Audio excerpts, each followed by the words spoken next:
हम जो है बच्चों विभाजन पढ़ रहे थे और विभाजन में हमने देखा था कि 1946 तक हम पहुंच गए। 45 में जो है केंद्रीय कमेटी बिठा दी गई और उसमें जो है स्वतंत्रता को लेकर बात होने लगी। ठीक है, तो वहाँ तक हमने पढ़ लिया था। उसके बाद हमने देखा कि जो विभाजन है उसका एक संभावित विकल्प क्या था कि विभाजन ही हो और इसके अलावा भी और कोई बात हो सकती है, उसके बारे में जो है हम आज चर्चा करेंगे। मार्च 1946 में ब्रिटिश मंत्रिमंडल ने लिंग की मांग का अध्ययन करने और स्वतंत्र भारत के लिए एक उचित राजनीतिक रूपरेखा सुझाने के लिए 3 सदस्यीय प्रतिनिधिमंडल दिल्ली भेजा। अब देखिए 1946 में क्या हुआ कि जो ब्रिटिश मंत्रिमंडल है उसने लिंग की मांग का अध्ययन करने के लिए क्या किया, स्वतंत्र भारत के लिए एक उचित राजनीतिक रूपरेखा सुझाने के लिए 3 सदस्यों की जो है प्रतिनिधि जो है 3 सदस्यों के कहाँ पर भेजे, दिल्ली भेजे। इस कैबिनेट मिशन ने 3 महीने तक भारत का दौरा किया और एक ढीले ढाले त्रिस्तरीय महासंघ का सुझाव दिया। और अब जो है ये जो कैबिनेट मिशन था है ना कि 1946 में जो बिठाया गया, उस कैबिनेट मिशन ने क्या किया, 3 महीने तक पूरे भारत का दौरा किया, यानी कि जो है भारत की सारी राजनीतिक स्थितियों का जो है निरीक्षण किया। उसके बाद उसने क्या किया, एक ढीले ढाले त्रिस्तरीय महासंघ का सुझाव दिया, यानी कि जो है एक साधारण से महासंघ का सुझाव उन्होंने दे दिया। इसमें भारत जो है एकीकृत ही रहने वाला था और अब जो है भारत तो है इसमें क्या रहेगा, एकीकृत रहेगा। और क्या है आगे, जिसकी केंद्रीय सरकार काफ़ी कमज़ोर होती और उसके पास केवल विदेश, रक्षा और संचार का जिम्मा होता। और अब जो है आगे वो ये कह रहे हैं कि जो उनकी केंद्रीय सरकार है वो क्या है, काफ़ी कमज़ोर होती है और उसके पास केवल क्या है, विदेश, रक्षा और संचार का जो है जिम्मा होता है।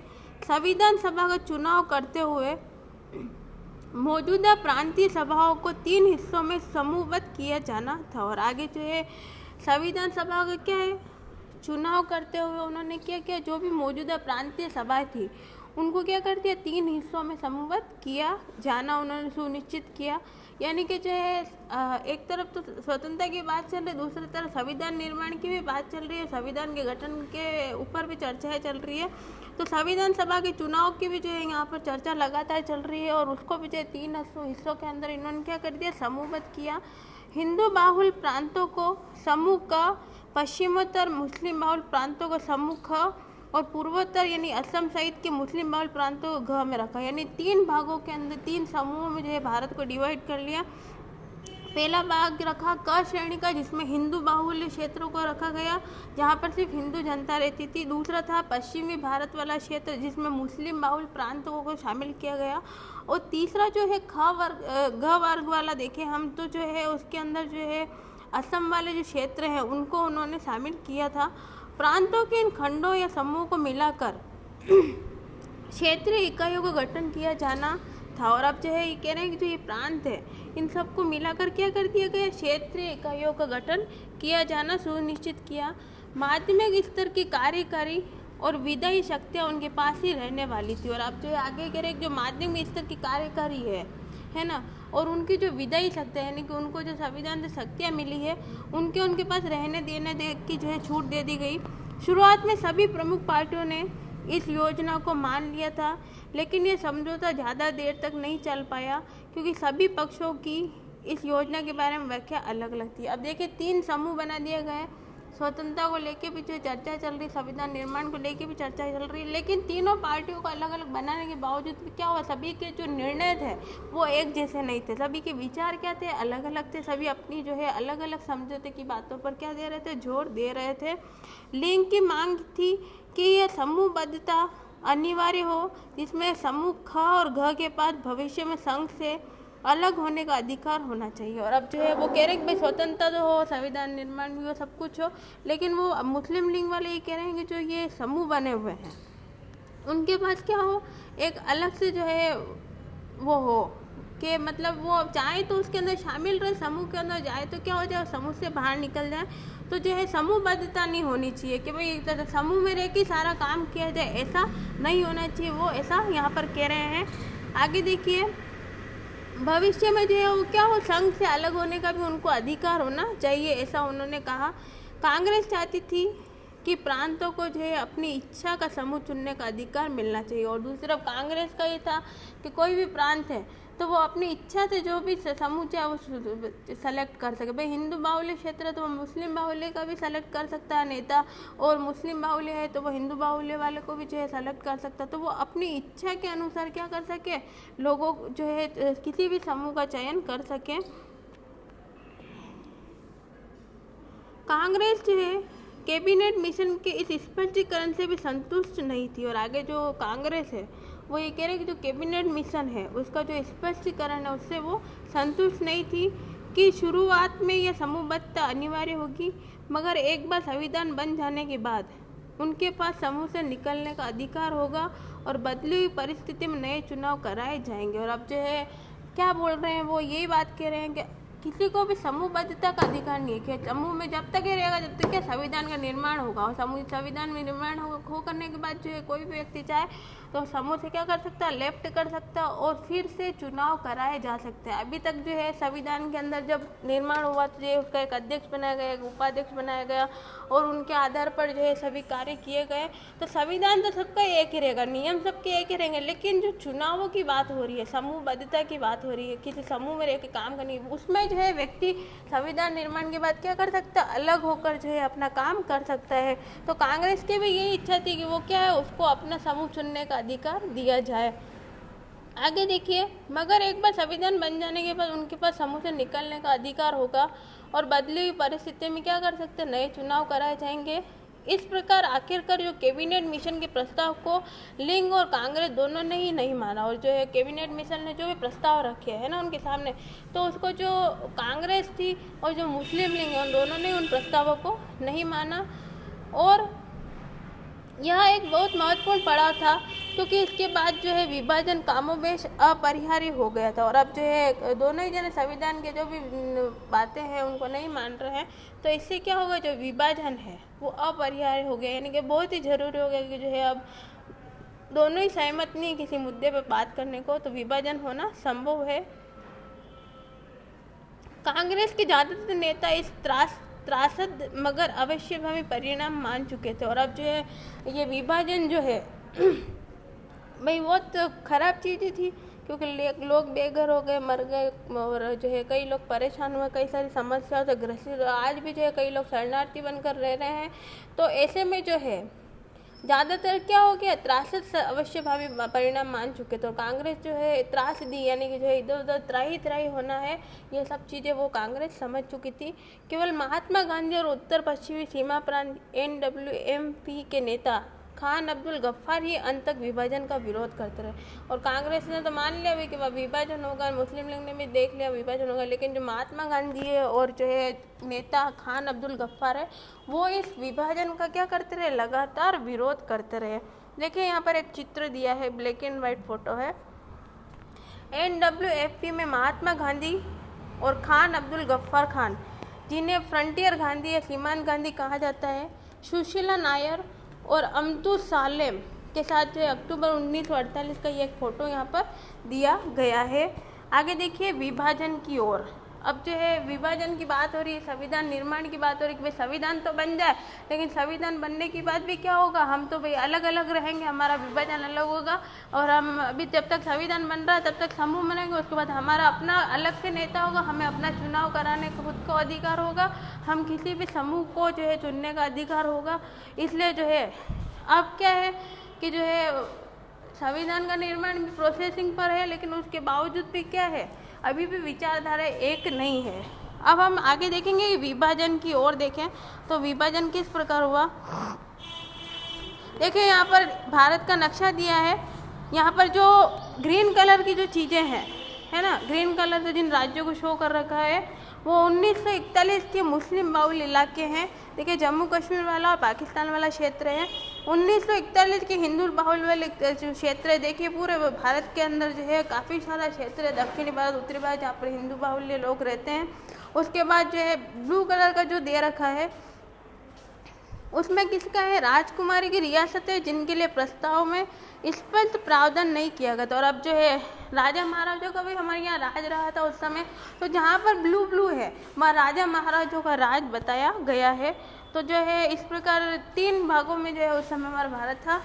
रेड यानी मुस्लिम हिंदू बाहुल्य, हरा यानी कि मुस्लिम बाहुल्य, और ब्लू जहाँ पर दिखाया गया है वहाँ का मतलब हो गया कि जो है यहाँ पर राजा महाराजों का भी राज रहा होगा।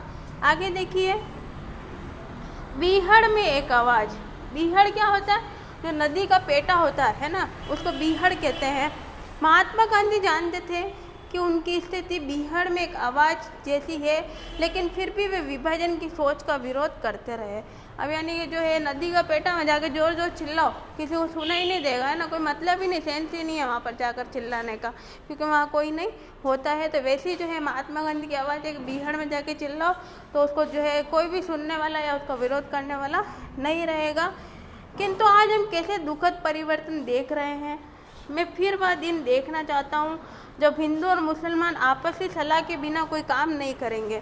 और महात्मा गांधी कह रहे हैं कि भाई वो वापस से ये कैसा दुखद परिवर्तन है, भाई हिंदू अलग चाहता है कि मैं भारत बचाऊँ और मुसलमान चाहता है कि मैं मुस्लिम देश बनाऊँ, तो ये कैसी दुखद घड़ी है। महात्मा गांधी कह रहे हैं कि मैं दोनों को जो है आपस में देखना चाहता हूँ कि वो आपस से सलाह मशवरे से क्या करें, सभी काम करें। मैं दिन रात इसी आग में जल जा रहा हूँ कि उस दिन को जल्दी से जल्दी साकार करने के लिए क्या करूँ। और अब जो है वो कह रहे हैं कि मैं दिन और रात जो है इसी आग में जले जा रहा हूँ कि मैं उस दिन को क्या करूँ, जल्दी से जल्दी साकार करने की कोशिश करूँ। लिंग से मेरी गुजारिश है कि वे किसी भी भारतीय को अपना शत्रु ना माने। और वो मुस्लिम लिंग से कह रहे हैं कि भाई वो किसी भी भारतीय को क्या माने, अपना शत्रु ना माने, सभी को क्या माने, अपना भाई बंधु माने। हिंदू और मुसलमान दोनों एक ही मिट्टी से उपजे हैं। और अब वो कह रहे हैं महात्मा गांधी जो हिंदू और मुसलमान वो क्या है, दोनों एक ही मिट्टी से उपजे हैं, उनका खून एक है, वे एक जैसा भोजन करते हैं, एक ही पानी पीते हैं और एक ही जबान बोलते हैं। यानी कि हम सभी चीज़ों में एक समान है। तो फिर हम एक दूसरे का विरोध क्यों करें और एक दूसरे से मार काट क्यों करो और एक दूसरे से दुश्मनी क्यों निभाए। ये देखिए, ये भाषण दिया था उन्होंने, प्रार्थना सभा में भाषण दिया था उन्होंने 7 सितंबर 1946 को। Collected works of Mahatma Gandhi खंड 92 पृष्ठ संख्या से लिया गया है। वहाँ पर जो किताब है उस किताब से ये जो है उठाकर हमारे इसमें पढ़ने को दिया गया है। आगे देखिए, लेकिन मुझे पूरा विश्वास है कि मुस्लिम लीग ने पाकिस्तान की जो मांग उठाई है वह पूरी तरह गैर इस्लामिक है और मुझे इसको पापपूर्ण कृत्य कहने में कोई संकोच नहीं है।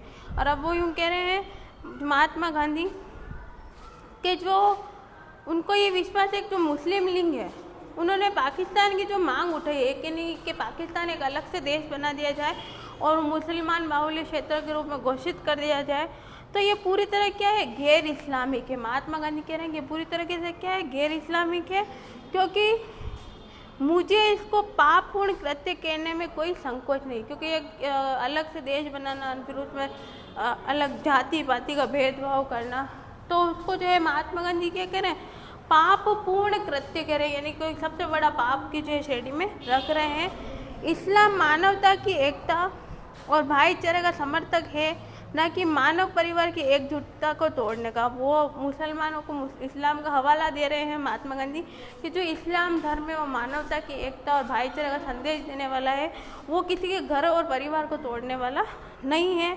वे भारत और इस्लाम दोनों के शत्रु हैं। और अब जो है वो कह रहे हैं जो तत्व भारत को एक दूसरे खून के प्यासे टुकड़ों में बांट देना चाहता है वे भारत और इस्लाम दोनों के शत्रु। और अब जो है वो कह रहे हैं कि जो व्यक्ति या जो चीज़ें भारत को 2 टुकड़ों में बांट देना चाहता है और एक दूसरे का खून के प्यासा बना देना चाहता है, वे भारत और इस्लाम दोनों के ही क्या हैं, शत्रु हैं। भले ही वे मेरी देह के टुकड़े टुकड़े कर दे, परंतु मुझसे ऐसी बात नहीं मनवा सकते जिसे मैं गलत मानता हूँ। और अब जो है महात्मा गांधी कह रहे हैं कि चाहे तो वो उनके शरीर के टुकड़े कर दे, है ना, लेकिन मुझसे वो ऐसी बात नहीं मनवा सकते जो मेरे दिल को दुख देता हो या जो मुझे तकलीफ देता हो और जिसे मैं गलत मानता हूँ। तो महात्मा गांधी का जो ये कथन है वो विभाजन को लेकर उनका दर्द को प्रकट कर रहा है कि वो विभाजन के बेहद खिलाफ थे। ठीक है, आगे देखते हैं।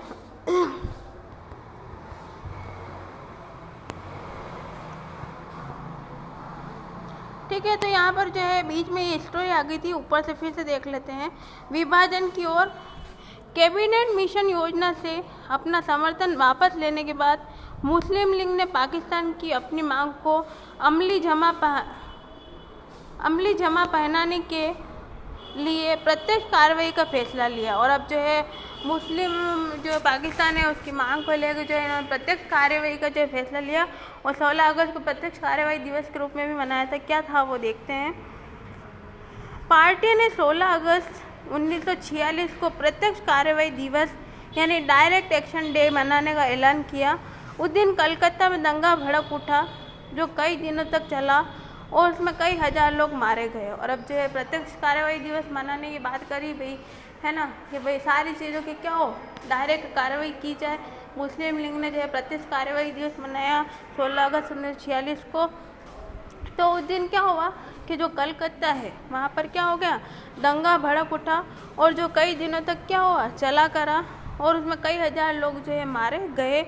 मार्च 1947 तक उत्तर भारत के बहुत सारे भागों में क्या है, हिंसा फैल चुकी थी। और अब जो है आगे कह रहे हैं कि जो मार्च 1947 है उस तक क्या हुआ, जो उत्तर भारत है उसके बहुत सारे भागों में क्या हो चुकी थी, हिंसा, लड़ाई झगड़ा फैल चुका था। मार्च 1947 में कांग्रेस हाई कमान ने पंजाब को जो है मुस्लिम बाहुल्य और हिंदू सिख बाहुल्य 2 हिस्सों में बांटने के प्रस्ताव पर मंजूरी दे दी। और मार्च 1947 में क्या हुआ, जो कांग्रेस के हाई कमान थे उन्होंने पंजाब को क्या कर दिया, मुस्लिम बाहुल्य, हिंदू और सिख बाहुल्य 2 हिस्सों के अंदर बांटने का जो है प्रस्ताव को मंजूरी दे दी। कांग्रेस ने जो है बंगाल के मामले में भी यही सिद्धांत अपनाने का सुझाव दिया। और जो कांग्रेस है उन्होंने भी क्या किया कि जो बंगाल है उसके बारे में जो है मामले में यही सिद्धांत सुझाने का दिया कि 2 हिस्सों के अंदर बांट दें, जो लड़ रहे हैं लड़ने दें उनको, या फिर अलग अलग विभाजन कर दिया जो हिंदू मुसलमानों का, है ना। तो यहाँ पर भी जो है उन्होंने भी सुझाव दिया। अंकों के खेल में उलझकर पंजाब के बहुत सारे सिख नेता और कांग्रेसी भी इस बात को मान चुके थे कि अब विभाजन अनिवार्य विकृति है जिसे टाला नहीं जा सकता। और अब जो है आखिरकार कुछ नेताओं ने भी जो है ये मंजूरी दे दी कि भाई विभाजन क्या है, अनिवार्य है कि सिख हिंदुओं का विभाजन अलग हो जाए और मुस्लिमों का अलग विभाजन हो जाए, क्योंकि स्थिति खराब होने लगी थी। उनको लगता था कि वे अविभाजित पंजाब में मुसलमानों से घिर जाएंगे और उन्हें मुस्लिम नेताओं के रहम पर जीना पड़ेगा, इसलिए वे भी कामों बेश इस फैसले के हक में थे। और अब जो है पंजाब में भी विभाजन की बात लेके चलने लगी, क्योंकि उनको भी ये महसूस होने लगा कि भाई मुस्लिम बाहुल्य क्षेत्र बन जाएगा तो मुस्लिमों की सारी बातों पर जो है उनको जीना पड़ेगा, शर्तों पर जीना पड़ेगा।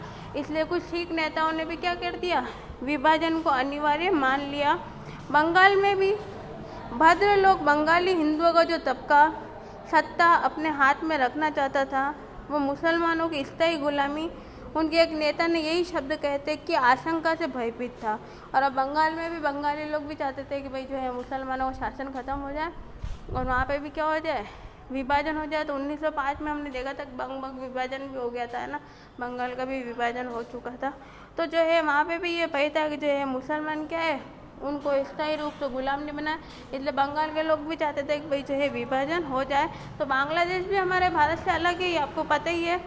संख्या की दृष्टि से वे कमज़ोर थे, इसलिए उनको लगता था कि प्रांत के विभाजन से ही उनकी राजनीतिक प्रभुत्व बना रह सकता है। और बंगाल के लोगों को भी लगता था कि भाई वो भी संख्या की दृष्टि में कम है और कमज़ोर रहेंगे, मुस्लिम ज़्यादा है, उन पर शासन करेंगे। तो ऐसी सारी स्थितियों को देखकर जो है कई जगह पर जो है विभाजन की प्रक्रिया जो है अनिवार्य रूप से हो चुकी थी। देखिए एक फ़ोटो दिया है, कलकत्ता की सड़कें अगस्त 1946 लोहे की छड़े और लाठियाँ लिए फंसा दी। अब देखिए कुछ लोग जो है प्रत्यक्ष कार्रवाई दिवस के दिन जो है दंगा हो रहा था कलकत्ता में, तो लोग मार काटने को लेकर जो है सड़क पर उतरे हुए हैं। तो ये इतना पुराना फ़ोटो हमारे सामने आया है। तो अब आप देखें कि हमने जो है 2-3 पॉइंट पढ़े हैं यहाँ पर। विभाजन का एक संभावित विकल्प क्यों रखा विभाजन को, दूसरा कहाँ पर हिंदू मुस्लिम बाहुल्य क्षेत्र थे उनके बारे में चर्चा की, और उसके साथ ही जो है प्रत्यक्ष कार्रवाई दिवस और विभाजन अनिवार्य क्यों हो गया इस मुद्दे पर हमने चर्चा की।